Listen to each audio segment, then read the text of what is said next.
Жаңа жыл қарсаңында Қуанышбаев атындағы мемлекеттік академиялық қазақ музыкалық драма театры кішкентай көрермендеріне тосын сый дайындады. Өнер ұжымы ойыншықтар ойынғанда ертегісімен балғындарды қуантты. Тұсау кесілген жаңа туындының авторы Айдын Салбанов. Праздники именно малыши. Балалар нағыз көрермендер. Олар сахнадағы әрбір әрекетке сене алады. Көңілдерінде күдік болмайды. Өмірдің шынайы көріністерін осы ертегіде бейнелеуге тырыстық. Мұнда түрлі ойыншықтардың шайқасын көрсетеміз. Қазіргі таңда балалардың ойыншығы гаджет болып саналады. Ол кішкентайлардың көп уақытын ұрлайды. Сондықтан ойыншықтың зиянды тұстары осы қойылымда көрініс табады.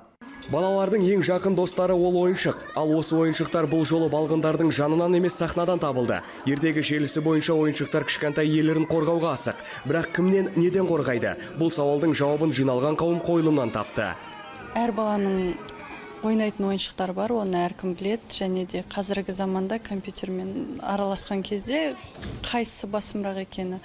Біз өз тарапымыздан ойыншық болғандықтан балаларды шынайы контакты ойындарға шақырамыз, және де соның адамға деген жылылығын айтуға тырыстық. Жаңа жыл балалардың керемет оқиғаларды күтетін, бақыт пен қуанышқа бөленетін сәті. Сондықтан бұл мезетті есте қаларлықтай өткізу театр ұжымы үшін де маңызды.